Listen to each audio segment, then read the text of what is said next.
this to be self-evident. That all men are created equal. As a member of Congress, I get to have a lot of really interesting people in the office. Experts on what they're talking about. This is the podcast For insights into the issues. China, bioterrorism, Medicare for all. In-depth discussions. Breaking it down into simple terms. We hold these truths truths with Dan Crenshaw. The Eagle has landed. All right, hey everybody, welcome back. We've got a really interesting episode today with Scott Adams. Scott is has got quite the career. He is the creator of Dilbert, the cartoon you all know. But more than that, he is an author of many, many books on persuasion. He is a hypnotist. He famously predicted that Trump's persuasion abilities would win him the election. He has got a BA in economics from Hartwick College, an MBA from University of California at Berkeley. He's been in banking and financial analysis, and he calls himself a fake engineer in a technology lab. Scott, thanks so much for being with us. And what do you mean by fake engineer? Well, thanks for having me. I had engineer on my business card, but it was because I was working at the phone company when they had a lock on hiring. They couldn't hire any new people, but they needed engineers. So my boss's boss said, "Can you pretend to be an engineer?" Essentially, and I said, "Sure, I'll connect things, and people can tell me if I did it wrong." And I pretended to be an engineer for the next few years. Yeah, well, I guess it worked out pretty well. I mean, and you're into a lot of different things. I just listed a pretty wide variety of, I guess, skill sets. So, I mean, how do you go from making cartoons and Dilbert? I think somebody imagines a certain kind of person who does that, and I'm not so sure they're imagining you. Well, one of the things I'm most well known for is my book, How to Fail at Almost Everything and Still Win Big. I introduced the idea of talent stacking, which is you start with whatever you're good at, and then you intelligently add new skills until you become unique. Right. So I've been doing that all my life. So I have, sort of a weird stack of skills that can go in any direction. So I started doing the live streaming, a few years ago when Trump started to be the big story. And I've just developed that set of skills, and now that's working out. So my live stream on Periscope is quite popular. Yeah. And I've added persuasion and hypnosis and marketing and writing and speaking. And I just keep layering new skills until I have lots of options. Well, that's great advice. I often give that advice when people are asking what they should do to move on to the next thing. And I often say, look, just be prepared to walk through a door of opportunity. And in order to be prepared, you have to be the best at everything you possibly can be the best at. I take a slightly modified version of that, which is it's good to be the best that you can be, but you never have to be the best in the world at anything. Mm-hmm. I use myself as the perfect example. If you looked at my art ability, it's not really very good. If you looked at my humor, it's like pretty good, but I'm not even the funniest person in the room. If I have a party at my own house, I'll be third funniest person in my own house.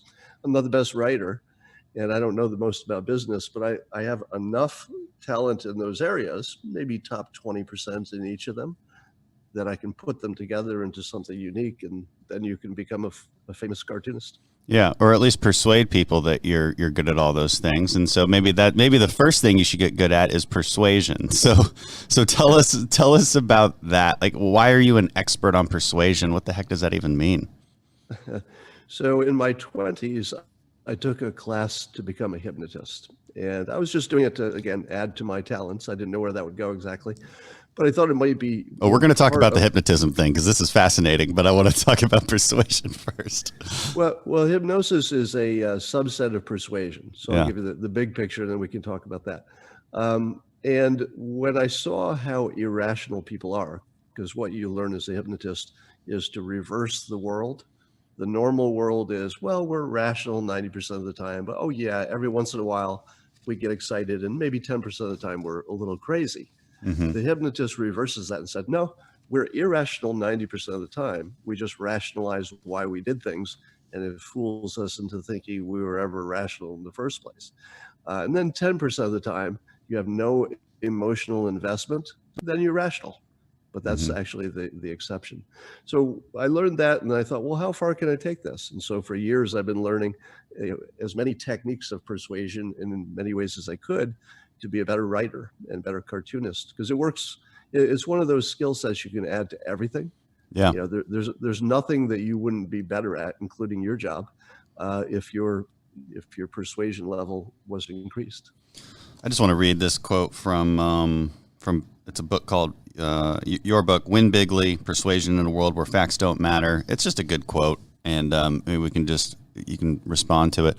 The common worldview shared by most humans is that there is one objective reality, and we humans can understand that reality through a rigorous application of facts and reason. This view of the world imagines that some people have already achieved a fact-based type of enlightenment that is compatible with science and logic, and they are trying to help the rest of us see the world the right way. As far as I can tell, most people share that interpretation of the world.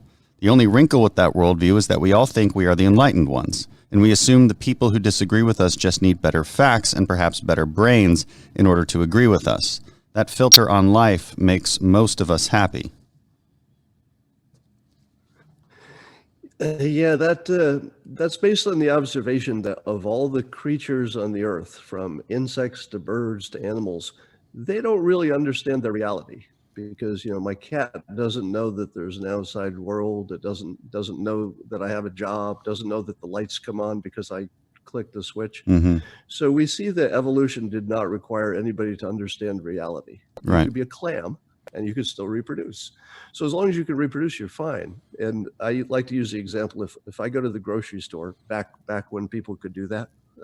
Yeah. If you remember back in those days. We're going to the grocery store in Texas. Where are you at right now? Well, I'm in California. We can go in, yeah. You have to stand in line outside right. first. Make sure there's not a drone watching you, taking your temperature. Yeah. So if you could go to the grocery store and you'd be standing next to somebody who's, let's say they're a Hindu, and on the other side there's a Muslim, and you're both buying groceries and living your life completely compatible with civilization, but you live in different realities. If your reality is that there's an afterlife, somebody else is that they reincarnate, somebody else is that there's no afterlife. Those are really different realities. Mm-hmm. And so what I observe is that we're always in our little movies. And as long as our movies allow us to live, we don't have to leave them. And so I call it the two movies on one screen when it comes to politics, that we're, some of us, half the country is watching this movie where some kind of an orange-hued monster has come to power. And he's like Godzilla, and it's the biggest risk in the world. And then the other half of the country, or something like that, is saying, hey, I'm sure glad we got the president who cares about the stuff I care about. These are not the same movies. I mean, we're in just different realities, and we can survive them there forever. As long as there's not something that kills us about our life or about our view of the world, we just live in a little subjective reality. Now, and then to take that further, I see the world in terms of filters, that people put a filter on the reality. So your religious belief is a filter, your political belief is a filter, your belief about just the nature of, the human body and biology, those are filters. And so we all have these different filters, but the filters are not reality. They're just how we've chosen to interpret it. And, for all we know, we're just brains in a jar somewhere, and we wouldn't know the difference. Well, I wanted to ask you about the political persuasion, but what you were describing at first just seemed like you were describing human consciousness and how animals simply don't have it the way that we have it. And it got me thinking, are you religious? Does this play into your thinking about this at all? I call myself a very pro-religion, but not a believer. If I could believe, if I had the ability to do it, I would, because I think there are more advantages to having, sort of a religious filter on the world if it's a good one. I mean, I observe that people who live Christian lives and even good Muslim lives and Hindu lives, as long as they have a good structure that's compatible with civilization, it helps people. So I'm pro-religion very much, but it just doesn't hit with me personally. Right. You can't make yourself believe that. You know who else? Dennis Miller said basically the exact same thing. I remember hearing an interview with him, And he was, I'm pretty sure it was Dennis Miller. I hope I'm right about that. Maybe it was Adam Carolla. I don't know. It was a comedian like that, but it was such an interesting comment. Like, they said they really wanted to believe, they just can't, but they want to believe in the world, that they want God to exist. It's something like Jordan Peterson has sort of said also. I think he certainly does believe, but he almost comes at it from a very rational perspective. And I kind of do it both ways, both from a spiritual perspective and a highly rational perspective. I mean, for me, from a rational standpoint, it's the most likely explanation is an interconnected, higher, omnipotent, omniscient power that we derive our consciousness from and that we are connected with. But have you heard of the simulation theory, that we're actually some kind of a computer simulation built by perhaps some prior generation or prior civilization? I haven't. Well, I watched the movie The Matrix. Yeah. Yeah, sure. I suppose it could. In any case, it's some kind of higher power, and however we describe that, I don't know. You would think there'd be a little bit more evidence if it was a worldly item such as that, but. Well, there actually is a lot of anecdote, let's say circumstantial evidence for the simulation theory. I could tell you. Let's go down that rabbit hole. Why not? All right. So there are a lot of smart people, and in fact, I'll tell you that privately, when I talk to the smartest people that you would know from Silicon Valley, Mm-hmm. a lot of them take the simulation point of view, and it's because of the math. Yeah. The math of it is that we know that our civilization, the one that we think we're in right now, will certainly be able to create a software simulation in which there are software characters that think, or they're programmed to think, that they're real, and they can never get out of that reality within their software world. Mm-hmm. So since we know that we'll be able to do it, we also know that we're not going to do it once. Everybody who can do it is probably going to say, hey, I think I'll make my own little software world. So there will always be lots more simulations than there will ever be the original species. And all of them believe they're real because the fakes have been programmed to believe it. Now, if you were a programmed world, what would it necessarily be like? Well, one of the things you'd have to program into it is that you can't go to the edge of your world and look at it from the outside. And sure enough, we have the speed of light, which doesn't allow us to ever get outside the universe. Mm-hmm. It's impossible to get there. We also see that we have different histories, meaning that we can't even agree what happened in the past. And that would almost be required, because if you're trying to make 7 billion souls to have all the same compatible histories, Mm-hmm. the complexity would be impossible. So if you were a programmer, you'd say, okay, every time your histories conflict, you just get to keep your own, unless there's something from history that, a physical object that makes you settle on one history versus the other. But most of the time, we can just argue about what happened in history, and it doesn't matter. So I think even history, under the simulation rule, it gets written on demand. So history didn't happen. It happens when you need it. It gets written as demand, because that's how a software programmer would do it. A programmer would not create the entire universe to exist just in case somebody saw a part of it. It would be created on demand, exactly the way programmers create their artificial worlds in a video game.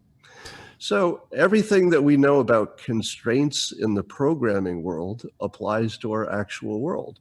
That could be a coincidence, but it would be a big one. Yeah. Here's my biggest issue with that entire theory. The utter complexity that you're describing in creating a program like that, given the complexity that we see in this world, I think is so vast that it seems beyond comprehension that another human being that shares the same kind of capability and capacity and consciousness that we do could have possibly created it, unless they are of a higher order than we are, otherwise known as a god.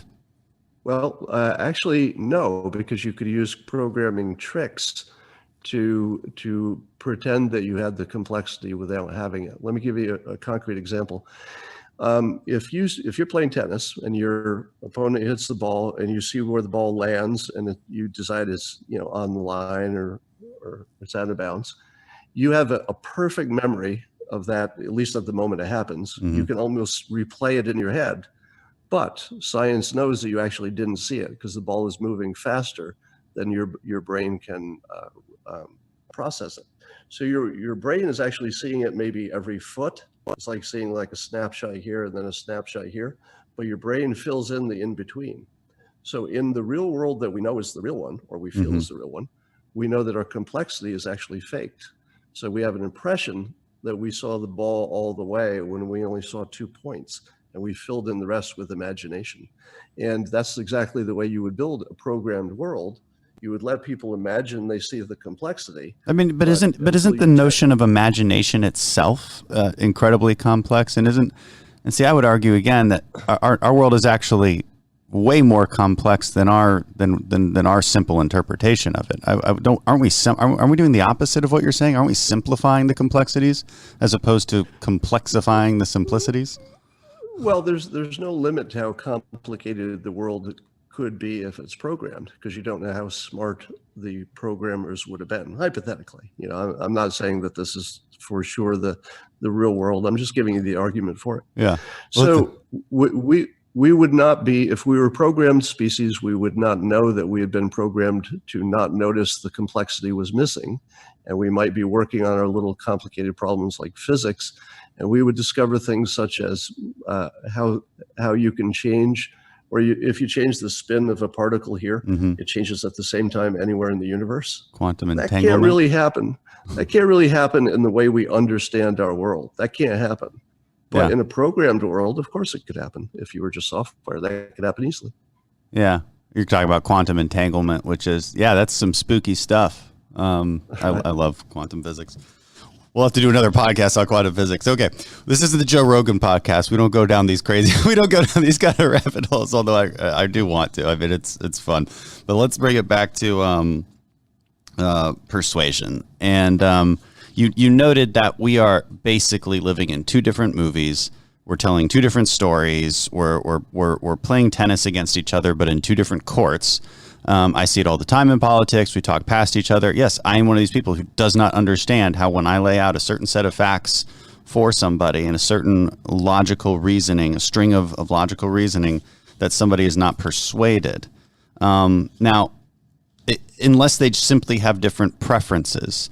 The problem is that when somebody disagrees, it's never often that they're like, well, I mean, you're right. I just don't want to do that, and okay, fine. At least we're just being honest. But it usually does seem to devolve into this conversation about one side just being evil. It's usually conservatives that are evil. I mean, how do we actually persuade each other? So my most recent book, Loser Think, I talk about how people think they have a good understanding of the world, but depending on what path you took in your life, whether let's say you trained to be an economist or a philosopher or a writer or whatever, you probably only have that point of view. In other words, your filters get set by your experience. And what I notice is, I have a background in economics, as you mentioned in the intro, and business. So when I talk to somebody who also has similar backgrounds, we almost always can take a logical argument and track it back down to the difference in assumption. And then you get down to that assumption, you say, oh, you thought that was true. I think this is true. Can we find a source we agree on? So people who have been trained to follow a logical path actually can do it. It's just a rare training. The problem is that people who took English courses, I don't want to pick on any particular majors, but if you were a music major or an art major, you probably think that your common sense can make you understand an argument, but it's actually a learned skill to be able to understand that, just picking one example, to understand that a sunk cost should not be considered when you're looking at future decisions. Right. It's something you have to learn. It's not obvious. The world is full with people who would not think that was obvious. Are we teaching critical thinking, that kind of logical thinking? I think there's a way to define logical thinking. Would you agree with that? And are we teaching it?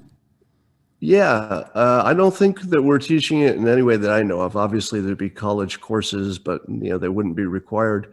I think that what would be more important would be to give people a little glimpse of how people think in different realms. Mm-hmm. So, for example, to simply know how an economist, a business person, or even an artist would think in a certain situation would at least give you the ability to apply those filters optionally if you wanted to see the world. Well, it gets into emotional intelligence and empathy, effectively being able to put yourself in somebody else's shoes, and then hoping that some amount of persuasion can happen then. Because, I mean, I agree with this. You also write, I'm not sure if this is in Loser Think or another book, but said, if you don't understand confirmation bias, you might think new information can change people's opinions. As a trained persuader, I know that isn't the case, at least when emotions are involved. People don't change opinions about emotional topics just because some information proved their opinion to be nonsense. And if you look at the left and the right, we both think that about the other side, 100% now.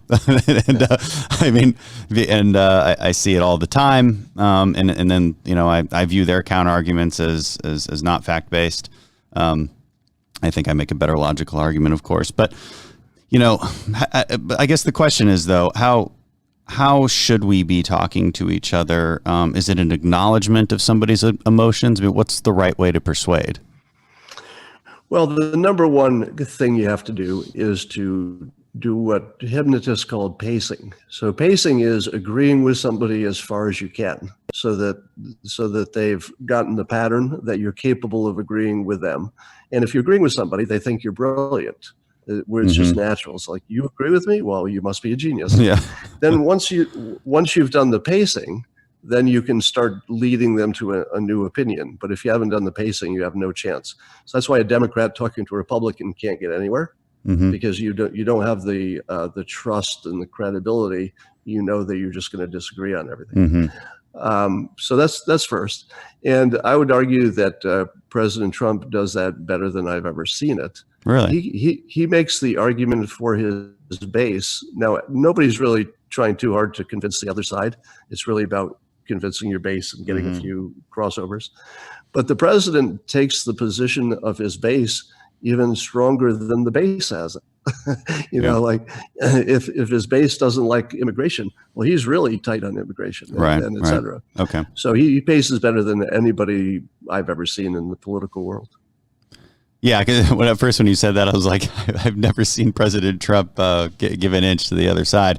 The thing I try to do, I don't know if this is effective, is what I note about the left is I say your intentions are noble.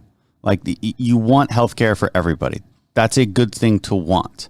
I just totally disagree with your method of getting to it. It'll undermine the foundations of our good healthcare system in the first place.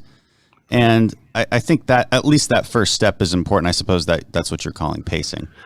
Yeah, I also talk about, in my How to Fail book, I talk about systems versus goals. And I see that the parties seem to have that difference. The Republicans tend to like a system. And the system is, let's say, capitalism, free markets. A good system is the Constitution, or set of laws, the courts. And the Democrats are more likely to say, yes, but I want this outcome. I want fairness, or everybody has healthcare. Yep. And they don't specify the system that's the best one to get there. And again, that goes back to the idea that if you're talking to people who have a broad experience in things, and they also understand human motivations, if you don't understand how humans work, you can't devise a system that will be effective, because it's not compatible with humans. And I think the ones that conservatives tend to like are time-tested ones that are very compatible with human nature. It's like, you can be as selfish as you want. We call it capitalism. Trust me, it'll all work out. And then it does. I mean, better than the alternatives. It has its problems. So that's a big. I want to just call that one example. It's like you've been reading my speeches. This is almost exactly how I describe the differences between the left and the right. Because I do want to be fair that their goals are often nice and good. Anyway, but I don't want to interrupt you either. What were you saying? Yeah, and I've said that capitalism and basically capitalism and conservatism can give you what the Democrats want better than their own plan. So in other words, I've always said it's a mistake for President Trump or Republicans to not embrace the goal of the other side, because the goal is a good one. I embrace it fully, which is I would like to see health care for everyone, period. Mm-hmm. Eradication of poverty. I don't want anybody to be poor, right. Obviously. Right. But I think we could do, we meaning anybody who's talking from that perspective. I think I'd like to see Trump say 100 times a day, I want health care for every person in this country, but I got to figure out how to get there. If you've got a plan that works, I'll listen to it. Right. So I think we should be open to every plan that gets you there, and we can judge the plans. Yeah. I want to give you one example of this two movies. So Jennifer Rubin was talking about the president's tweet about closing immigration during the coronavirus, and she said it's just obvious that the primary motivation of Trump supporters is racism. Obvious. And I'm thinking to myself, I'm pretty sure mind reading is not a skill that we humans have. Yeah. I have personally been interacting with conservatives and Trump supporters deeply for 4 years or so since I've been doing this.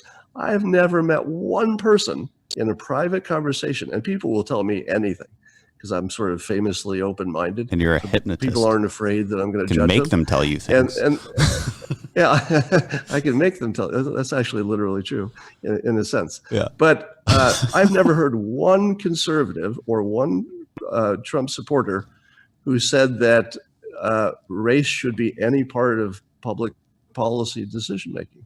It's literally the opposite. They're rules-based people, and the rule is in the Constitution. The rule is in the law. And they say it's right here. These are our rules, and our rules say we don't do that. So we're not going to make a law that's based on ethnicity. That's the rule. And if you don't like the Constitution, here, let me get my other rule book. It's called the Bible. Right. This also says I shouldn't judge people by their ethnicity. I got two sets of rules, and still Jennifer Rubin believes that in their secret inner thoughts, that's what they really want to do, is organize the world by ethnicity. I've never met one person who had that opinion. My question is always, especially with somebody like Jen Rubin, who is so notoriously disingenuous, is do you think she really believes it? That's exactly where I was going to go. That was going to be the punchline. And I also want to point out to listeners, you're not a self-proclaimed conservative. Just, am I clear on that? I don't know. I call myself left to Bernie, but without the crazy parts that don't add up. Okay. Yeah. So, I mean, you, like you said, notoriously open-minded. Okay. And I just want to make that clear as you express opinions about these things, just for people listening. But as far as whether she actually believes it. I can't tell. And I was spending time today talking about it on my podcast, that how would you tell? I mean, how can you tell from the outside? Because there's not even a hint whether this is, because your common sense says you couldn't possibly believe that. It's got to be just something you say. But on the other hand, she's so consistent, and we see so many people who say crazy things and do seem to believe it, that you can't rule out that she actually believes it. I just don't know. Yeah, I don't know either. And it's something I think about quite a bit because I'm always debating. I'm always whether it's about what Trump did or whether they're saying about what Trump believes or saying about what I believe. And, I guess I don't, and I also don't see it. I mean, it does come from the right against the left too, but it's not even close, I think, at the same level. I often say that the right believes the left is wrong about everything, but the left believes the right is evil. And I think they do. I think, honestly, it's like you said, they say it so often that maybe they do believe it. Maybe they've rationalized that belief in order to bolster their policy opinions, because how else could somebody disagree with their moral grandstanding and their nice things that they want to do for people unless the other side was truly evil? I mean, I guess that's how they rationalize it. Let me give you an example from your own life. You probably know that you got a lot of positive attention for your appearance on the Bill Maher show. And I was on his show as well. And I had what I think is a similar experience to yours, which is that I speculate that somebody like Bill Maher, who I consider a very open-minded person who could change his mind with a better argument and better facts. Yeah. He would just need to hear them. I believe that he probably is suffering from hearing mostly arguments from the left. And then when he hears an argument from the right, it's either not well communicated or it's not somebody who's persuasive. So he only hears one good argument and then a lot of bad arguments. Right. That's true. And then when I was on there, people commented that it looked like he had genuinely was reconsidering his own opinions. When I saw you on there, I was talking about to my audience, watching his face. Now, you can't read his mind, so you don't want to speculate too much about what he's thinking. But it looked like he was hearing a smart argument for the sort of conservative pro-Trump side that was unfamiliar to him. And as you were laying it out here, and this is what people enjoyed about watching it, you could almost see him begin to question his own beliefs on this in real time. You could see his face, and because usually he's more dismissive, but he didn't have a dismissive element to his interaction with you because you're a superior communicator. There are only a few people in your class, maybe Matt Gaetz, AOC types, if you want the other side. So there are only a handful of people who could break through, even somebody open-minded, as much as Bill Maher is, and I would call him famously open-minded. Yeah, I do, and I told him, and I meant it. I do respect his open-mindedness. He gets flack from both sides, and I respect anybody who's willing to do that. What makes a superior communicator, though? One thing I know, and because people ask me this, like, well, why are you effective? And as I try to self-examine, I say that I address the counter-arguments directly instead of talking past them. And I try to think about what they're actually saying, and then I think of the best argument against that. Other than that, though, I mean, what else? And I think that we're not doing that enough in politics. I think that talking points are always, they always seem like lies, even though they're not necessarily, because people hear them. And they're like, yeah, but you're not really addressing what the other side is saying. I want to know what your actual point. And people they intuitively get that. Yeah. That's my observation, is that you avoid all the easy, obvious talking points about your side did it too, you're a hypocrite. I mean, none of that is persuasive. The lowest level of debate is your side does it too. It could be true, right? Maybe it's also important, but it's not going to change anybody's mind because they probably know that as well. You tend to answer direct questions with direct answers that are fact-based, and I think that's so rare that it's persuasive. People are like, "What? Didn't expect that." Yeah, why do you think it's rare? I really don't know. Well, I don't know your background. What was your major or background? I mean, besides military. I went to Tufts University, got a degree in international relations. I did my master's after the military at Harvard. Always policy based. I've always been interested in policy. My background as far as it pertains to persuasive argumentation, I really have no idea. But would you say that is your background more fact-based as opposed to, say, philosophy and fiction writing? I mean, it sounds like you were pretty much studying the real world and how the real world works. I think that's fair. I do have a creative streak. You mentioned your bad art abilities. Well, I have some bad art abilities too that I like to engage in. Some creative thought. So I think a healthy mix of everything. I studied physics in college, but also international relations. I like to be dynamic in both. Okay. In the military, it has to be violently fact based. There's no room for ideology in the military in life and death. I mean, you make an argument for a specific, because we can have a lot of arguments on a different type of tactic on how to approach a certain mission. Some guys will make very convincing arguments to do it a totally different way. And so thinking through that is an important part of the military, and it's always done in good faith, unlike politics. So your experience is learning how real people, relate in the political world, learning physics, which if the math doesn't work, it's not true, and military, in which if you get it wrong, you die. So you can't be playing around.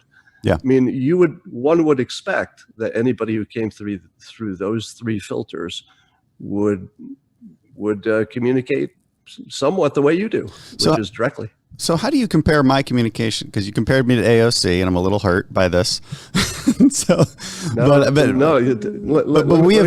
we have extremely different ways of communicating. So how do you, from somebody who really studies this and writes about this, like how do you categorize these? I mean, she's obviously effective, obviously, right? She's right. Clearly, but we are totally different. We have totally different styles of communication. So like how would you categorize that? Well, she's communicating to her base, and you're communicating to a different group of people. And the people you're communicating really just love directness, and they just want to hear the facts, and so you deliver it. I think the people she talks to have a feeling of unfairness. They have a feeling that the world isn't going their way. They want somebody to care about them. They want somebody to be a fighter against the things they think are wrong. So I think it's far more emotional kind of message that works for her base. So she's just tailoring her message for her base. If you had to talk to her base, I think you'd have to change your communication style, and vice versa. Yeah, it'd have to be more of an emotional communicator. I wonder if there's got to be ways to do that. As my wife will definitely tell everybody, I'm not the most emotional of people, and it's a fault. I would like to be, I guess, but the facts and logic are far. I think they have to win out. But you do have to be able to do both, because people feel before anything else, and they want you to make them feel something.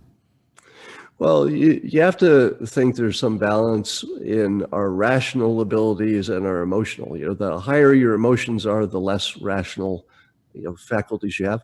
So it makes sense that if you're sort of a naturally non-emotional person, there would be fewer times that your emotions overwhelm your common, your rational thought. Yeah. So I would say that's a feature, not a flaw. Yeah. No, balancing it all is important, though. Okay, so how on earth do you hypnotize someone? Because I've always been super skeptical about the fact that hypnosis even exists, but you are clearly a very rational person, and you obviously have evidence that you can hypnotize people, as do many others. So, I mean, how does this even work? This is fascinating to me. Yeah. So first of all, it's not a magic process. So if somebody is willing to sit quietly with their eyes closed and listen to the hypnotist for a little while, they are hypnotized. Mm-hmm. So, people have different results. About 20% of the public can be hypnotized to actually see and feel things that aren't happening. So they can, feel heat on their arm or see something that's not in the room, that sort of thing. But in all cases, the subject is awake and aware and has all access to their conscious mind and can stop doing whatever they're doing anytime they want. It's only on television that it looks different. Yeah. The reason you imagine that the hypnotist has some kind of special control over them is you see stage hypnotists. Okay. Those are the famous ones. And that's actually half hypnosis and half illusion. Okay. And the illusion is that if you have several hundred people in an audience, you can always find a few who don't mind getting on stage and clucking like chickens. It just won't bother them. But you in the audience say, okay, I would not get on stage and cluck like a chicken. Therefore, whatever's happening on stage is some kind of magic. Yeah. And that's the illusion. It's not. They're just Right. It's a big group. You can get somebody who doesn't mind. Right. Now, the person who's up there is also aware that they could not do it, but they're going along with the ride because you feel as though you suddenly became a passenger in your own car. Mm-hmm. You took your hands off the steering wheel and they kept making turns, and it's cool. So you just like the experience, and it's fascinating. And you're like, wow, this car is turning, and I'm not even touching the steering wheel. What a famous way the hypnotists do it is they'll, during the induction, as it's called, where you're first getting somebody to relax, you're pacing and leading, you get their arm to feel weightless and start to rise. Now, this works on just about everybody, even the skeptics. Yeah. About 90% of the times it'll work. And when they feel that, they're conscious that they're causing it, but not causing it. Yeah. It's like being a spectator in your own body. And that allows, it's almost like giving administrative control to the computer so that the person with more technique can go in and make some changes. It's just a convenience. So that's really all it is. And you can't hypnotize somebody to do something that's against their nature, that they don't want to do. And most of the things that you imagine hypnosis works for, it doesn't. And the things that you think it would never work for, it's great for. Like what? For example, if you said, oh, I want to quit smoking or lose weight, so hypnotize me. Doesn't really work. Yeah. Now, it does work the same ratio as other methods. Yeah. But the reason it doesn't work is painfully simple. If a person wanted to quit smoking, it doesn't matter what technique they use. So this is what the hypnotist knows. If you've decided, every technique works. If you're looking for the technique to give you the willpower, if you think that's going to come from what you do, nothing works. So it's about a third of the time, unless you're doing some kind of chemical thing, a pill can help you. But in terms of lifestyle changes, hypnosis doesn't work for anything you're not really committed to doing anyway. So what's it good for? Let's say you just wanted to get rid of a phobia. Well, you don't want the phobia. There's not one part of you that wants that, and so it can work well for that. Interesting. What about like remembering trauma or just something locked away that you want to recall but you just can't? Is that something? That's all fake. Really? What that is people generating memories on demand to please the hypnotist. When I was taking hypnosis classes, our homework was to hypnotize strangers because it just works better with strangers. So I ran an ad in a local publication for people who wanted to be regressed to their prior lives. Now, I don't believe in prior lives, but at the time I was like, well, what the heck? We'll see what happens. Because I thought, well, I've heard about this. I know how to hypnotize people. I'll take them back to their prior life. So I'd bring in person after person, and I would make them pay me $20, which was more money at the time. And that's part of the process. If somebody pays for the hypnosis, they have a better result because their brain says, well, if I paid for it, it must work. Or, they talk themselves into it by the process of paying. Well-known phenomena. And so I hypnotized a number of people who described in detail their prior lives until I found a pattern. None of them were Chinese in a prior life. And I said to myself, wait a minute. How was that possible? I can do math. A quarter of the world is Chinese and probably have been for some time. Are you telling me that nobody was Chinese in a prior life? And they all had interesting lives, like there were Egyptian queens or a Viking. And basically, everybody had a life that they've seen a movie about. Nobody had a life where I'd say, really? You do that in your little village? I've never even heard of that in this remote town of Estonia. Nobody had that. Yeah. We're all, American Indian or something. Noble. Right. So something they already knew about, right? Like something. Yeah, something they knew about. Yeah. Interesting. So how do you even start the hypnosis session? Is there is it something ticking like we see in the movies? I mean, let's just debunk all of the things we see in Hollywood. Yeah. Most of those are fake. So it's not about the voice of the hypnotist. So you could have any kind of voice, and it could be in fact, the most famous hypnotist, Milton Erickson, had a squeaky, terrible voice. Just really? Doesn't make any difference. Has nothing to do with watches or what you're looking at. The most typical kind, the one I learned, this sort of mainstream hypnosis, is this: you just tell people to look at a spot in the wall and keep staring at it until they feel that they're blinking, and that they're blinking more often until their eyes get heavy and close. Now you continue repeating that in a number of ways, and what happens is, I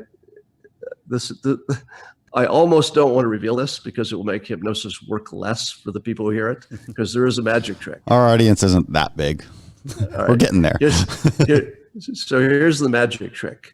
you convince people to do something with their body physically, in this case, blinking, that they come to believe isn't entirely on their own control.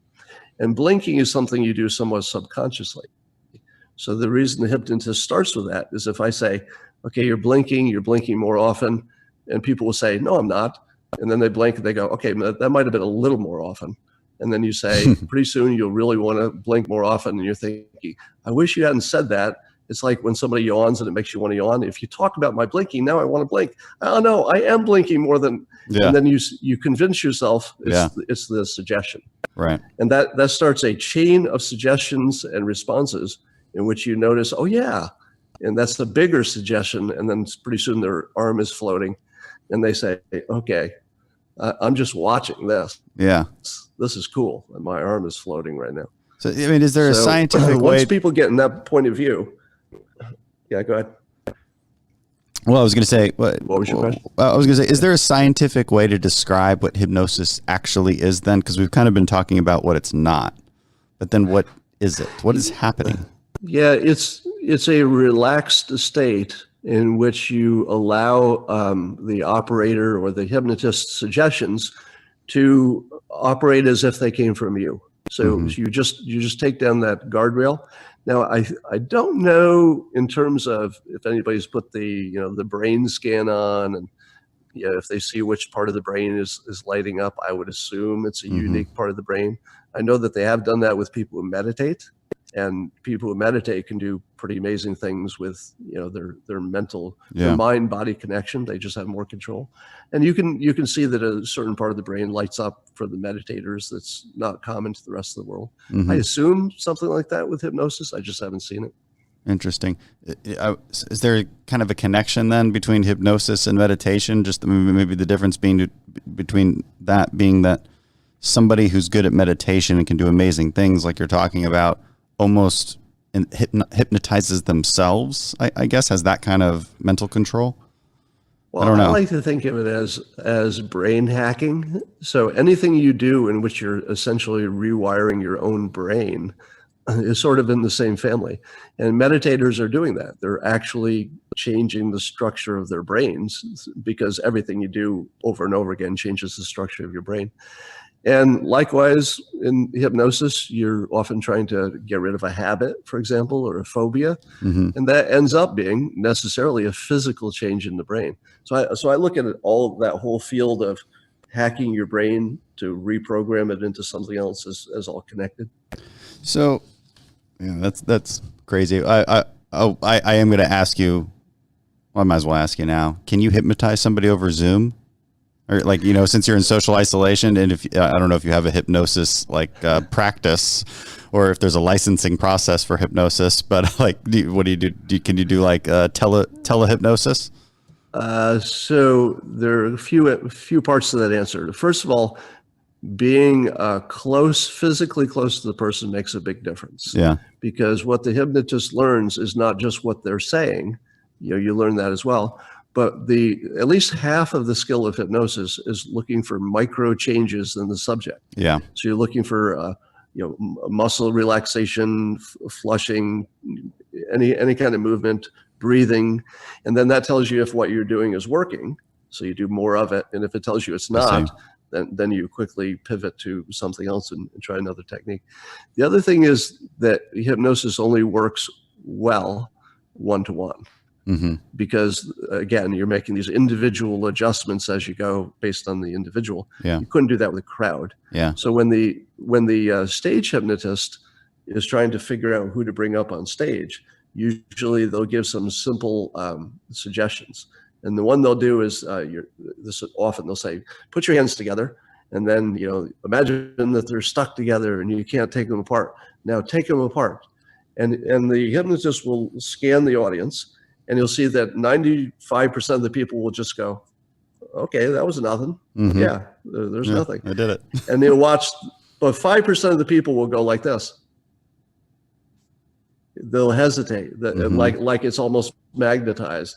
They'll still open their hands, but it'll be like that little hesitation. Yeah. And the hypnotist will say, you, and you, and then brings them up for further testing and then sends them back until you have the few whose who are willing to just let you have the administrative control of the brain. Are there certain politicians that you've noticed sort of actually use these kind of persuasive, even hypnotic techniques to get a crowd on their side, or to make that crowd feel something that's special? Well, every good politician, the ones that you've heard of, names that you could repeat, they all have some element of it, and it's different. Sometimes they're just really good at pacing.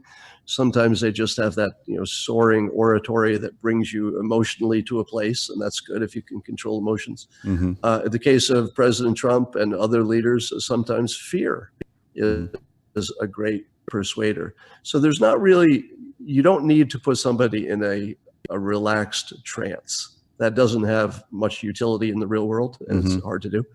But you can be just as persuasive by fear, comparison, what you're contrasting things to, making people think past the sale, which is what the president does perfectly, being a visual persuader, which the president does perfectly. In fact, if you made a checklist of all the most important things you should do to persuade, whatever you think of Trump's politics, he checks off the top 10 like nobody ever.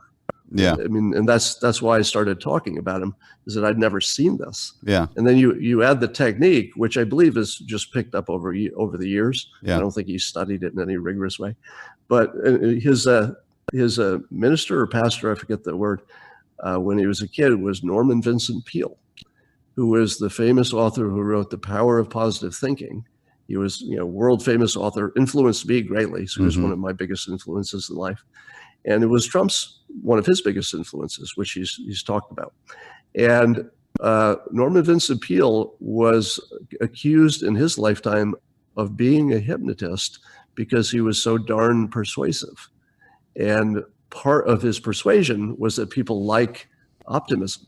Yeah. And so you see Trump using optimism as a persuasive tool, and even to the point of getting in trouble for it, because he was a little too optimistic, said people, about the coronavirus. Right. But you see, that's his go-to. It's just now sort of baked into his personality. Yeah. Everything's beautiful. Things are going to be best. Great. It's going to be perfect. And speaking of that, even remember early on, people said, "Oh, this Trump uses the vocabulary of a fourth grader, so there must be something wrong with his brain." And you haven't heard that in a while. And partly it's because the Democrats, who are also experts on linguistics, eventually weighed in and said, listen, fellow Democrats, this is gold-plated, perfect. This is really effective, because the simpler your words, the simpler your sentences, and the more you keep it visual and repeating it, you can't get better at persuading. And so even the linguists on the left were saying, you're misreading this. This is actually really good communication. Yeah, it is. Well, what's the top three then? You said, checks all the traits for being a persuasive person. What would you say some of the top three most important traits are? Well, fear beats everything. So if you can say, you should be afraid of China eating your lunch or whatever, that's the best you can do. Pacing and leading would be right after that as a top technique. And then you also like to do, I'll call it the Jesus technique, which is telling people that they can be a better version of themselves. Yeah. People really, really like that. Yeah. Because everybody wants to be a better version of themselves, but not everybody allows you to do that. And not everybody tells you what it would take to get there.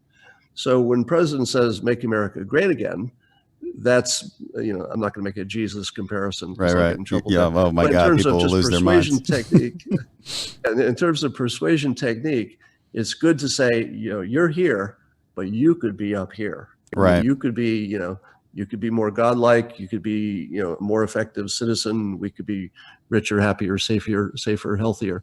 So that's right up there. Then when you get down to the more basic technique, you want visual simplification, simple visual, repeatable. You want people to think past the sale. So when the president says, we're going to build this wall and we're going to make Mexico pay for it, and everybody goes nuts and they go, you're not going to get Mexico to pay for it. That has made them think uncritically past the question, will there be a wall? Right. So that's a salesman's technique. The salesman doesn't say, do you want to buy this car, yes or no? Because people reflexively say no. Mm-hmm. But if you say, do you think you'd feel better with the red one or the blue one? It makes them think past the sale. Oh, I see what you mean by that now. Yeah. The president uses that technique all the time to good effect. Yeah. Yeah, he does. Now that I've kind of seen these techniques, it's so interesting to frame people's actions in a little bit more of a framework. It kind of helps you understand what's going on, and that is super interesting. I think when you said something about being a better version of ourselves, that really sticks with me. I think that's something. I think conservatives do an okay job of that. I think we could do a better job of it, of course. But one thing that I always talk about, what concerns me about the further left you go, is that it's more of a shaming of ourselves in order to be better. And I've seen that increase a lot over the last few years, whereas, you're hearing things from presidential candidates like America was founded on genocide. America was founded on white supremacy. We are a hateful country. We have all these bad fundamentals amongst us, and we should just be fundamentally ashamed of it and therefore revolutionize into this new policy set. But that seems persuasive too, I guess, to some people. Any kind of emotion can be motivating. So if somebody feels that they need revenge for past injustices, that can be really motivating. And people can be guilted into doing things. So revenge, shame, guilt, these are all, unfortunately, they work as tools, except that they're part of a larger, what I would call a loser mindset. And when I talk about mindset, I'm talking about how to sort of arrange the way you think to get the best result. And let's say that you are a victim, and let's say the history is true. You've just been totally victimized. People like you, even you've been victimized all your life. If you accept that as who you are, okay, I've been victimized all my life. It's just a fact. That's who I am. You get in that victim mind frame, and it's just not productive. But if you say, it's up to me. I'm nobody's victim. It's up to me. I get to choose, what I do and where I go and whether I'm successful. That's a positive mindset, and it can take you to a better place, even if it's not true. Right. Which is the part that's hard to get people to accept. It's like, don't worry about if it's true. Just organize your brain that way and let it become true over time. I fully agree with that. I write about the same thing. The stories we tell ourselves are so important, and exactly what you said, even if it's not true, because it doesn't matter. You cannot control the past. You cannot control, what has happened to you, even if it is objectively an injustice. One problem in our society today is that we've redefined the word injustice to an extraordinary degree, where I think too many people see injustice anywhere instead of objectively defining it. And there is an objective definition, and it does exist. We can acknowledge that.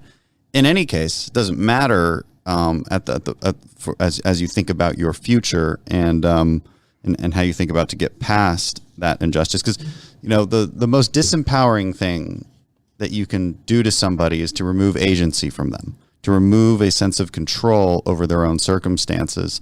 And I've noted that that's a deeply American thing, to feel like we have control over our own circumstances. And there's polling that would suggest this too. And you compare us to European countries, they're much more likely to say that their lives are a consequence of outside factors, whereas Americans are much more likely to say, I'm in control of my life. And I wonder if we're losing that. What do you think? Where do you think our culture is going in that direction?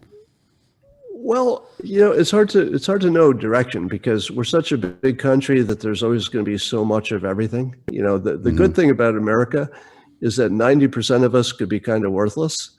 But man, those 10% who get stuff done, next thing you know, they've started a unicorn $1 billion company, and they've invented, anti-gravity, whatever. So you only need the best of us to be doing the important stuff. And the rest of us, if we can just stay out of trouble and, take care of our families, we're in good shape. Yeah. We've built quite the system to allow ourselves to do that. That's for sure. So in your book, Lose or Think, one of the things you say is the best solution to a problem is often unrelated to who is at fault. It is lose or think to believe otherwise. We talked about that a little bit. I think that's objectively true. But how does your thinking give you the framework with which to interpret what's going on with how America is reacting to the coronavirus? I mean, you said you talked about this on your live stream a couple times a day. Well, the fascinating thing about the whole coronavirus is that all of our information is unreliable, and we're aware of it. Normally, your information can be unreliable, but you don't really know it until it's too late. But here, we really know that almost everything we thought was true turned out to be not so true, and even the things we feel we're confident about now, we're not really confident. We don't even know if you get immunity yet. We don't know exactly how viral it is, how deadly it is, why it's different, which meds work. We don't even know if ventilators are good or bad at this stage. So this is unlike really anything that we can't get a handle on even any of it. So what happens when you can't use any of the facts because you can't rely on them? You end up retreating to your biases. And so you see wild, conspiracy theories like, well, there must be a bioweapon from China. I don't think it is. And craziness reigns because nobody can stop the craziness because you can't point to a fact. So you even had experts who were all over the place on whether it was even a big problem or a small problem, largely not because the experts were flawed, but because the data they had from China was of course unreliable. But then you got this situation where the experts were coming in public, our Surgeon General, the World Health Organization, and early on saying that wearing masks wouldn't help. And I think I might have been the first idiot in the country to say, well, I would like to disagree with all of the top healthcare workers in the world based on my cartooning background to say, I'm just guessing that the airflow that's coming out of my mouth may be reduced by putting a barrier in front of the airflow. It doesn't have to be a perfect one. Sure, maybe the viruses can get through. But if they travel on the air, I think a cartoonist can figure out there's something wrong with this medical advice. So anyway, all credibility for every expert has been eviscerated. Nobody believes the government. Nobody believes China. Nobody believes our experts, and we're sort of picking and choosing which parts we want to build some kind of false subjective impression of reality around. Now, what do you do in a situation like that where there isn't any way to make a logical right decision? We don't know what's right, and there's nobody who knows what's right. The experts don't know. I think they tell you, what is the exact right way and time to go back. We have an idea, but we don't know. So I'd argue that in the face of great uncertainty, you should default to whatever's easiest to change if you get it wrong. So if we open up a little bit of the economy, at least we have the opportunity to shut it back down, if that didn't work. So it's wise to start experimenting in small ways, because that's the only, we're going to have to experiment our way to the end. It wouldn't make sense to have a strategy where you say, all right, we're just going to march to the end this way. You got to keep testing your strategy. Right. And here's the unfortunate reality. We do know something. We do know that no matter what we do, the counterfactual is impossible to prove, which means for political opportunists, it's extremely easy to throw stones at anybody who makes any decision. That I know for sure. And that is my biggest fear. It's already materialized. My biggest fear is already materialized. And I wrote about this exact problem in the Hill, an op-ed in the Hill a couple weeks ago, and it materialized rather quickly. I could see it coming. It was already happening, and now it's in full force, which is no matter who does anything, especially with respect to opening up the economy, somebody will claim that they're sacrificing lives. And I think that is just the most disingenuous argument. Given the honest take here about what circumstances we're facing, like you said, we have to experiment. It's got to be careful, but nobody's actually suggesting rash decisions either. We're talking about pretty reasonable openings. Yeah. Let me give you the persuasion kill shot for the people who take that view, which is, what you're doing will kill people. The kill shot is these are adult decisions. Mm-hmm. And if you want to be an adult, then you have to pick a path, and all paths have some tragedy. So you don't get the child's, the child's view is that you can eat candy before dinner, and that's fine. And you can eat dinner too. And the child just wants the candy. So this is called the high ground maneuver. The moment you say it's a child's view that we can get through this without some pain, and the adults need to make these decisions, I wouldn't even argue the details after that. I just say, the adults need to make tough decisions. If you can't be involved in that, I understand. But there will be adults making these decisions. There will be people whose lives are changed in a bad way, and there isn't any alternative. That's why the adults have to make the decisions, not the children. So as a persuader, would the person hearing that argument feel like you attacked them though and called them a child? Yes, but here's what makes it effective. The high ground maneuver is something which, when you hear it, you can't avoid going to that level. So the moment I frame it as a child versus an adult decision, people do recognize that as true. They won't admit it on the spot, but right. So if you argue the details, they'll just peck at you on the details. But if you say, let's back up from the details. Shall we make an adult decision where there are no good choices? Or do you want to stay at the child level where you pretend there's one way that nobody dies? Right. That's really the end of the conversation. People will either walk away or they'll join you on the high ground, but they're not going to say, oh no, we can do this without getting anybody hurt. They'll bail out at that point. You can't do anything without getting anybody hurt.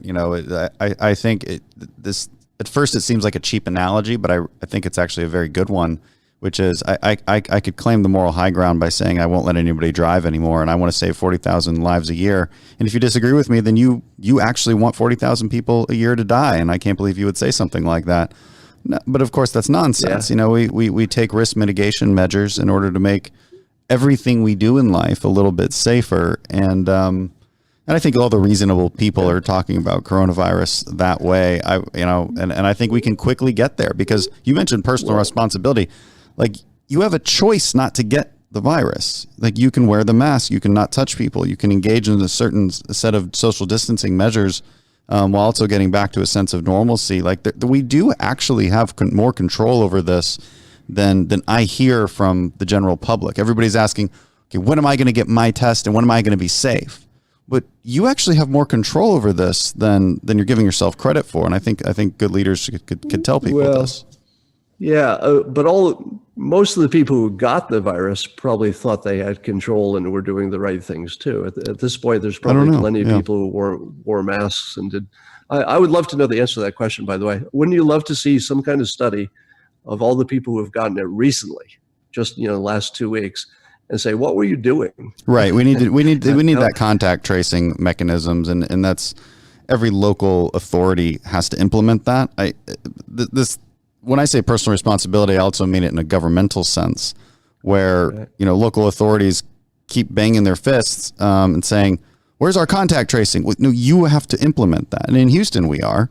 I know that for a fact. I spoke to our city officials, and there's a plan in place, and and I don't want to imply that people thought they were doing the right thing and still got it. That's of course possible, but it is important to give people the agency, give people that sense of control, just even on a conversational, even on a messaging level, so that we all start to do the right thing naturally and feel like we are part of the solution. One of the things I worry about is that patients are lying to doctors about what they did that could have exposed them. Because at this point, everybody knows they shouldn't be doing, that they should be doing social distancing. So I wonder if you go to the doctor's office today and they say, yeah, you got the coronavirus, and they say, what did you do to get it? Do you say, well, I got to admit, I was in a crowd yesterday. Or do you say, I didn't do anything? I can't. It was probably in the air. I think I was jogging, and I jogged past somebody, and it might have flown through the air 20 feet and gotten through my mask. So I worry that maybe it's not especially dangerous to be in public if people are right next to you, and that maybe we have a false sense of how dangerous that is. But the studies suggest that it's pretty hard to get unless it's pretty hard to pass it on unless you are in a confined environment for a fairly prolonged period of time. Just walking past each other briefly appears not to be very contagious. I think I heard, was it Sanjay Gupta or somebody saying that for contact tracing purposes, when they ask you, who else has been around, that they would limit that to people that you spend 10 minutes close to. Yes. And that's pretty specific. Right. Like 10 minutes. Because I would think, hey, did you pass somebody on the back, or did you play a pickup basketball game where you were, you would think it would be a lot less than that. But if that's where they draw the line, maybe that's enough to get the viral spread down below 1. Yeah. And that's just where I would like to see our new normal go. Is like, listen, everybody's got a duty now. Everybody's got to make the small stuff work. Everybody's got to engage in these simple practices. The public is well educated at this point. You can avoid this. You can avoid getting sick. This is how we do it. But this is also how we get back to a new normal where we don't destroy our entire society and economy, which we are well underway in doing. But I think we can do both, and I think it takes a little bit more of trusting the American people to an extent. Yes, I would agree with that. I also think one of the biggest obstacles is that medical professionals are trained, from moment one about do no harm. Mm-hmm. And this is a decision in which doing harm is required. You will do harm no matter which path you take. So I was listening to some medical professional on one of the news shows yesterday, and he was emphasizing that, we have to do something that he wasn't willing to risk even one life. And I thought, well, that's kind of useless. I mean, I appreciate it. I would only want to go to a doctor who felt exactly like that. Mm-hmm. Like, you go to your doctor, you want to know he's going to fight to keep you alive. And that's the only thing he cares about. But as soon as he's in a conversation about how to reopen the economy, it's not the person you should listen to. Because by his profession, you want him to say, I'll do everything it is to save lives that have a name and a face today. Oh, yeah, I understand the argument about the economy and poverty will create people I can't identify later who will die. But, I just think medical professionals are the wrong occupation to give us advice on the trade-offs. They're the right occupation for their expertise. Yeah, and leaders have slowly gotten to this point where we're listening to both medical professionals and a lot of other voices too, so that we have that balance. I think, President Trump recently established a new task force for that reason exactly. And that's really important. We have to. I mean, doctors tell me I should never go outside without any glasses on, that even indoors, I should always wear polycarbonate lenses, even if they're not prescription, just so I don't lose my other eye. And that's fair. I mean, that's a reasonable thing to say, but I'm not going to do it because I don't want to. So, they say don't smoke, don't drink, don't do anything. I mean, of course, and then we take risks accordingly, and then, we analyze those risks, and, we have to live with that balance. Well, the coronavirus is different than many risks because it so directly affects other people. Arguably, if you do an extreme sport and you get hurt, maybe it affects everybody's healthcare costs in some way. But the coronavirus, you can kill grandma. So that's not like other things where it's not entirely personal. Yeah, no, and that's true. And that's what I tell conservatives who there's not that many of them, right? It's just a few loud voices who say, no, like, 100% freedom. Let us out. We're sick of this. You can't tell us to lock down. You can't do that. And I say, well, that's true to an extent. Like, I fully disagree with the punishments that are being laid out, and I fully disagree with some of the unreasonable restrictions that are occurring in places like California, that are occurring in places like Michigan. I think these are completely patently absurd. There's no reasonable connection between public health and this restrictive action. But I remind conservatives that when we talk about how we view rights and how it is the government's duty to protect our God-given rights, you have to remember it's also the government's duty to protect your rights from infringement from another fellow citizen. This is why we put people in jail for murdering you. You know, I mean, this is right. It's not, the government's not there just not to murder you. They're also there to stop somebody else from murdering you. Okay. Right. And this is the logic behind the public health lockdown. So I've argued that the people who are arguing for freedom are actually not arguing for freedom. They're arguing for partial freedom. If they wanted to argue for freedom, to use your example, which is the exact one I use, no, if you want real freedom, then you can go out with the coronavirus and do anything you want, but I can kill you. If I think you're endangering my family, freedom is freedom. Right. If you can go out and endanger my family, I certainly have the freedom to kill you. Yeah. Now, if you have the freedom to kill my grandmother and I don't have the freedom to kill you, that's partial freedom. I'm not in favor of partial freedom. Right. Yeah. Well, we're in favor of ordered liberty, you know, and that is the American way. It always has been. You know, there's a duty to live within certain moral parameters. And, you know, we derive that morality from a long history of Judeo-Christian values, and we live accordingly. We don't have the right to do whatever we want. We have the right to do what we ought to do, as per Pope John Paul II. Well, I also think that the people arguing for freedom are sort of missing the temporal quality of this, which is, I don't think there's anybody who supposes that any of this should be or could be in any scenario would be permanent once the coronavirus is gone, and we all assume that there's an end point to that. Yeah. So there's a fear though from people. Thing, but does freedom mean the same thing if it's just, well, you know, you can't go in for 5 minutes, just wait 5 minutes? Then do people say, stop taking my freedom? Or they say, oh, 5 minutes, I get it, I'll just wait. Yeah. So if you assume it's temporary, there's no freedom loss at all. It's just people acting sensibly. If you assume that this is the slippery slope, then I recommend people to my book, Loser Think, to read why the slippery slope is usually just bad analysis. Yeah, it's an assumption of intent, right? Because that is their argument. They're fundamentally worried that that too many restrictions will be made permanent. That every time we get scared, it gives the government this guidance to do whatever it wants, and it's exactly that. But as per your point, it presumes that there is some kind of malicious intent. The problem is, you know, so now let me defend my more libertarian friends who are the ones who are upset about this. The problem is that every time I look at their reaction and I think, well, that's not quite reasonable, right? Because you're making a slippery slope argument.